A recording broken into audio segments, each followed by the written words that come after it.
Olá, graça e paz da parte do Senhor Jesus Cristo. Eu sou o pastor Carlos Guerra e nós estamos de volta ao nosso canal Beit Sefer, Escola Bíblica à Distância.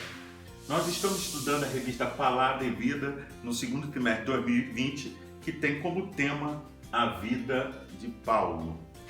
A lição de hoje é a lição de número 9, a Igreja Cristo presente no mundo. A Igreja de Cristo é a mais fantástica instituição na face da terra. Nenhuma outra foi e é tão perseguida como ela. Várias vezes anunciaram a sua falência e morte. O maior alarido veio dos teólogos da morte de Deus nos anos 60 e 70.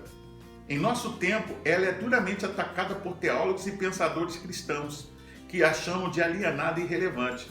Inclusive, nós temos os movimentos dos desigrejados, são aqueles que criticam muito fortemente a igreja e a sua estrutura. Porém, tais teólogos e pensadores são alienados, não veem a pujança da igreja e são irrelevantes, por o que eles dizem estarão no lixo bem mais cedo do que eles pensam. A igreja tem o estranho hábito de sepultar seus coveiros, eles se vão e ela fica, como se vão seus críticos amargos, inclusive os de dentro, e ela continua. Eu quero ler com vocês Efésios, capítulo de número 4. Eu estou usando a Bíblia João Ferreira de Almeida, a edição revista e atualizada. Vamos ler? Rogo-vos, pois, eu prisioneiro no Senhor, que andeis de modo digno da vocação a que foste chamado, com toda a humildade e mansidão, com longanimidade, suportando-vos uns aos outros em amor, esforçando-vos diligentemente para preservar a unidade do Espírito no vínculo da paz. Há somente um corpo e um Espírito, como também foste chamado numa só esperança da vossa vocação. Há um só Senhor, uma só fé, um só batismo, um só Deus e Pai de todos, o qual é sobre todos, age por meio de todos e está em todos. E a graça foi concedida a cada um de nós segundo a proporção do dom de Cristo. Verso 11.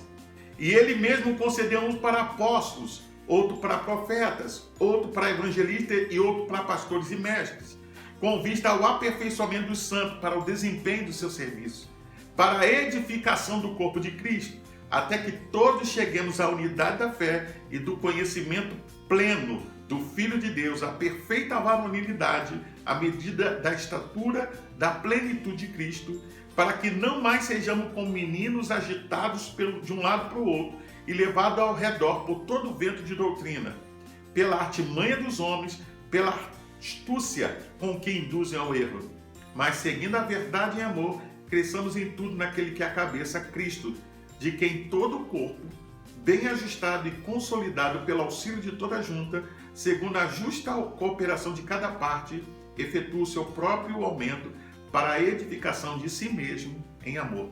Vamos orar? Pai, nós te louvamos e nós te agradecemos, ó Deus, pela oportunidade de mais uma vez poder estudar a tua palavra. Te pedimos, Deus, que o Senhor possa, através do teu Espírito Santo, nos iluminar, para que possamos compreender a tua perfeita e agradável vontade, ó Pai. É o que eu peço e te agradeço em nome de Jesus. Amém. Cristo amou a igreja e a si mesmo se entregou por ela. Efésios 5, 25. Isto a torna única. Não importa que o mundo odeie e alguns crentes a maltratem. Cristo morreu por ela. Paulo também amava a igreja e se doou a ela. O fato de tê-la perseguido doeu-lhe e ele nunca se esqueceu disto. A visão de Paulo sobre a igreja muito nos ajudará, pois é a visão de um perseguidor que se apaixona por ela. É importante destacar que quando Paulo está perseguindo os discípulos de Jesus, ele é encontrado no caminho de Damasco. Jesus, ao abordá-lo, ele não pergunta por que está perseguindo a igreja, mas ele pergunta, por que tu me persegues?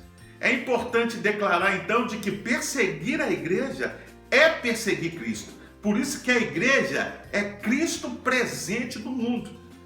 Ok? Vamos para o ponto 1. O que é a igreja? O que Paulo queria dizer com igreja? Como a descreve? O termo grego é eclesia, que ele usa 62 vezes. Na maior parte, diga uma congregação local de cristão. Paulo e os demais escritores do Novo Testamento nunca usam o termo como nós acostumamos, um prédio, uma denominação, um ajuntamento de igreja ou uma instituição. Com o tempo, o termo passou a ter esse sentido, mas no Novo Testamento, igreja é gente, é povo. Igreja sou eu, é você que me ouve nesse momento.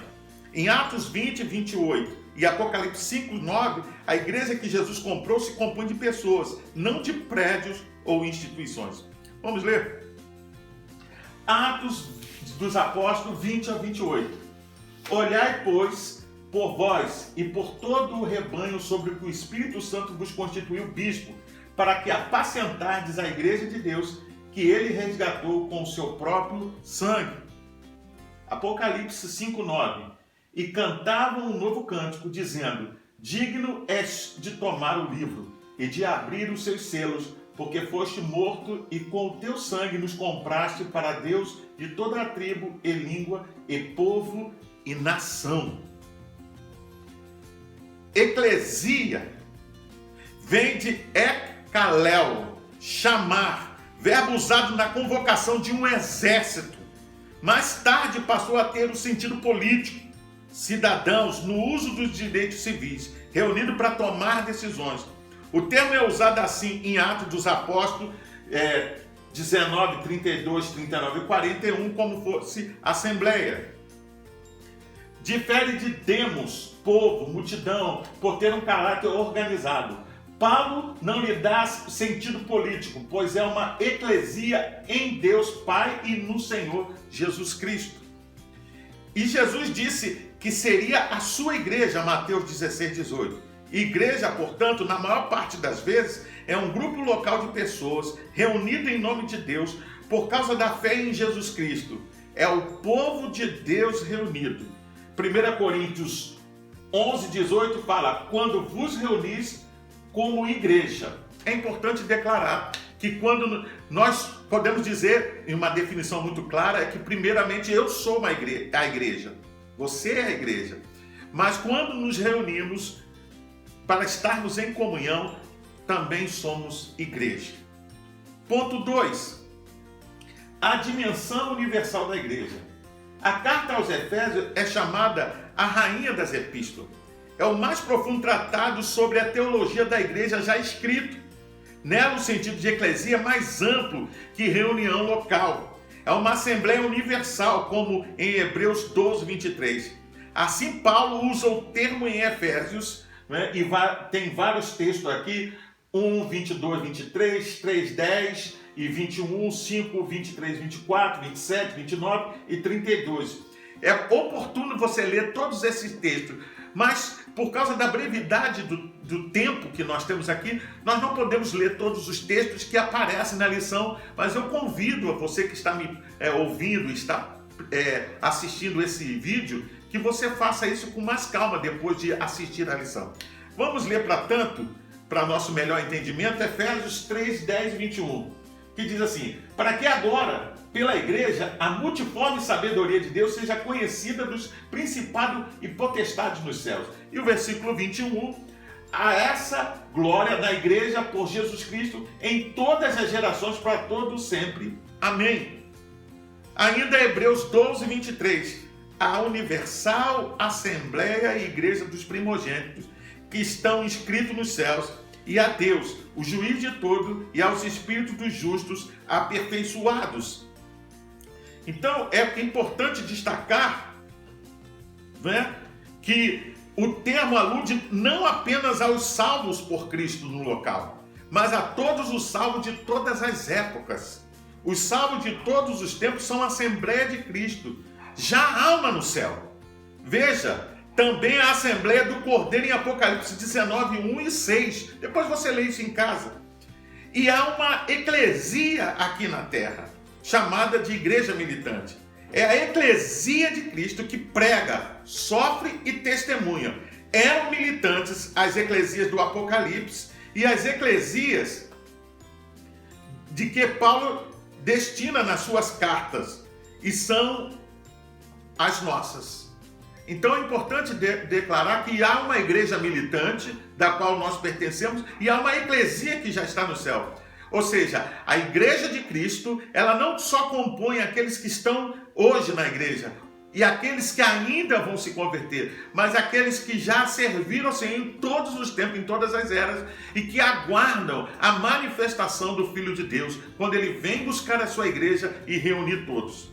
O ponto 3, igreja, corpo de Cristo. Em 1 Coríntios 12, do 12 ao 31 e Efésios 4, do 1 ao 16, a eclesia é mostrada como corpo. A figura mostra a interdependência e complementaridade dos crentes e das eclesias. Num corpo, os membros dependem uns dos outros e se completam.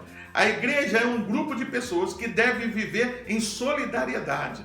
Nem as pessoas, nem as igrejas devem se isolar uma das outras.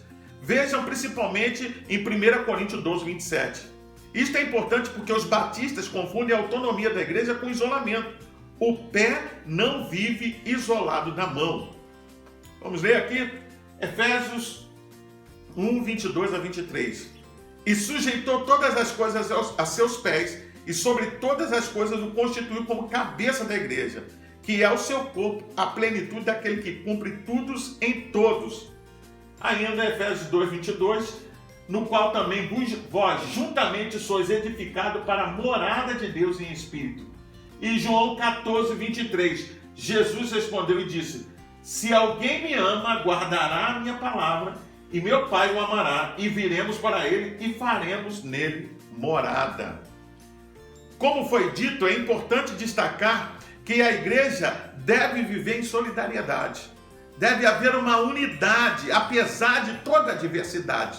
Somos pessoas diferentes, com pensamentos diferentes, né? Temos visões de mundo diferentes, fomos criados na nossa família, pela nossa família de forma diferente, mas na igreja somos convidados a viver em comunhão, em solidariedade, sabendo que somos pertencentes do corpo, Cristo, que é não só a cabeça da igreja, mas é também o Senhor da igreja. A Assembleia Universal é chamada de corpo de Cristo. A ideia é que Jesus está presente no mundo por ela. Ela é Cristo na terra. Não há um homem que seja o vigário no lugar de Cristo, como muitos pregam, não é? Que ele é o vigário de Cristo. Não, a igreja é toda ela. Se Cristo está em cada crente, como está em João 14, 23, cada crente é a morada do Espírito Santo. Você que me ouve, a sua família e eu somos morada, somos templo do Espírito Santo. E Deus, a Trindade, habita em nós. E também é a habitação do Pai, do Espírito Santo. Em 1 Coríntios 3,16, Paulo diz que somos santuários de Deus. O termo grego para santuário é naos, que a Septuaginta usa para lugar santíssimo, onde Deus ficava. O mesmo texto diz que o Espírito Santo habita em nós. A Trindade está presente no mundo pelos crentes em Cristo. Nós somos o corpo de Cristo, sua presença no mundo. É importante destacar isso, de que por isso que nós entendemos que nós somos a igreja, porque nós somos templo do Senhor e Ele habita em nós. Vamos lá? Ponto 4, ou item 4. A igreja local, corpo de Cristo, num lugar específico. É triste ver hoje tantos crentes falando mal da igreja, porque não gostam de um aspecto. Parece que querem que os demais sejam seus clones, ou se decepcionaram com alguém, esquecem de perdoar e parece que nunca decepcionaram alguém. Atacam a igreja. Estranho. Falam mal da sua assembleia, da eclesia da qual fazem parte. É importante destacar, como nós já falamos, que quem fala mal da igreja está falando mal de Cristo. Quem persegue a igreja, persegue Cristo. E nenhuma igreja, em lugar nenhum, no Brasil e no mundo, não existe igreja ou igrejas perfeitas. Até pelo fato que a igreja é formada por pessoas, e pessoas são falhas, elas erram. Na verdade, nós somos convidados a viver em comunhão. E se a algum momento acontece alguma dificuldade no relacionamento, a palavra de Deus nos convida a perdoar.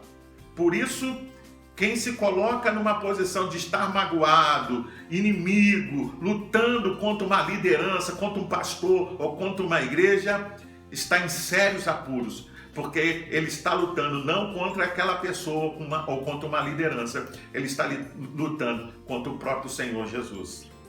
Vamos ler ainda aqui 1 Coríntios 12, 25 e 27, para que não haja divisão no corpo, mas antes tenham os membros igual cuidado um dos outros. Você entende? Cristo nos convida a termos comunhão e não haver divisão, haver cuidado, de maneira que se um membro padece, todos os membros padecem com ele. E se um membro é honrado, todos os membros se regozijam com ele. Ora, vós sois o corpo de Cristo e seus membros em particular. Colossenses 1,24 diz: regozijo-me agora no que padeço por vós, e na minha carne cumpro o resto das aflições de Cristo pelo seu corpo, que é a igreja. Precisamos então entender que a igreja é o corpo de Cristo. A igreja local, a eclesia num determinado lugar, apesar dos seus defeitos, também é corpo de Cristo. Paulo disse isso aos Coríntios. A mesma ideia está em Colossenses. Não há, como eu disse, em local nenhum, igreja perfeita. Alguns sonhadores, vez por outra, bradam: voltemos à pureza, à santidade, à simplicidade da igreja primitiva. Não devem ter lido o Novo Testamento. É interessante que quando você lê o Novo Testamento, você vai ver que no Novo Testamento há uma série de dificuldades: desordem na igreja de Corinto, complexidade de relacionamento dos crentes, dificuldades escritas nas epístolas pastorais, dificuldades na liderança, briga pelo poder. Se nós fôssemos querer voltar à igreja primitiva, para voltar, não é, à pureza, nós estaríamos falhando, porque a igreja também do primeiro século, ela também tinha as suas dificuldades nos seus relacionamentos. Mas era uma igreja que perdoava, uma igreja que entendeu a sua missão e avançou. Com todos os seus defeitos e falhas, cada igreja local é o corpo de Cristo na terra. Somos parte desse corpo e devemos honrá-lo, amá-lo, pois somos a igreja e somos Cristo presente nesse mundo. É sério ser igreja, é glorioso ser igreja. Não é pelos nossos méritos, mas pela graça de Deus. Pela graça de Deus sou o que sou. 1 Coríntios 15, 10. Ponto 5. Igrejas cooperativas e solidárias. O Novo Testamento não detalha muito a vida organizacional das igrejas, exceto no episódio de Atos 15, que não foi tão típico e nem foi repetido. Paulo tinha grande autoridade, mas geralmente recomendava. Né? Você não vê Paulo entrando nos questionamentos sobre a administração das igrejas locais. Ele orientava, ele dava conselhos, mas ele nunca se intrometia. As igrejas eram cooperativas. São vários textos que você pode ler depois. Não viviam isoladas e os pastores não viviam em competição em função do seu ministério, mas da obra em geral, as igrejas eram solidárias. Quero ler ainda 2 Coríntios 8, do 1 ao 5. Também, irmão, vos fazemos conhecer a graça de Deus dada às igrejas da Macedônia. Como em muita prova de tribulação houve abundância no seu gozo, e como a sua profunda pobreza abundou em riquezas da sua generosidade. Porque segundo o seu poder, o que eu mesmo testifico e ainda acima do seu poder, deram voluntariamente, pedindo-nos com muitos rogos que aceitássemos a graça e a comunicação deste serviço, que se fazia para com os santos, e não somente fizeram como nós esperávamos, mas assim mesmo se deram primeiramente ao Senhor e depois a nós, pela vontade de Deus. É interessante destacar que quando nós olhamos para o Novo Testamento, procurar um modelo de organização eclesiástica nas cartas paulinas pode nos frustrar, mas o espírito de relacionamento deve ser imitado. Governo próprio, cooperação, relacionamento solidário, contribuição aos necessitados, inclusive igreja. Conforme o texto que nós acabamos de ler, né? Cooperação, né? Ajudando as demais igrejas e a visão do todo. Isso é fantástico no Novo Testamento com as igrejas. As igrejas tinham uma visão do todo, não uma visão individualizada. O elo entre elas era a pessoa de Jesus Cristo e não o modelo eclesiástico. Bem diferente da visão fragmentada de boa parte das igrejas locais de hoje, que alguém, como diz o próprio escritor, chamaram de adoradores do próprio umbigo. Né? Na verdade, parece que há uma disputa nos nossos dias e a igreja deixou de ser solidária, cooperativa, participativa, para cada um estar construindo o seu próprio reino ou império. Que nessa lição nós possamos refletir e possamos voltar nesse aspecto às origens, no sentido de sermos cooperantes, participativos e estarmos preocupados com a visão do todo.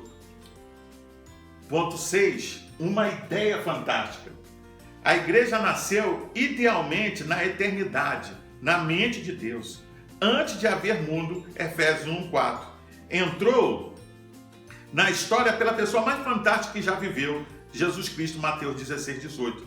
Quando a história acabar, na meta-história, não haverá família, Mateus 22:30, mas haverá igreja, porque haverá Deus e a igreja é dele. O evento igreja é maior que o evento família. Ela é tão fantástica que as potestades espirituais aprendem dela. Efésios 3, do 9 ao 10. Há quem cultue anjos e potestades. Eles aprendem da igreja. E Deus ainda trabalha nela.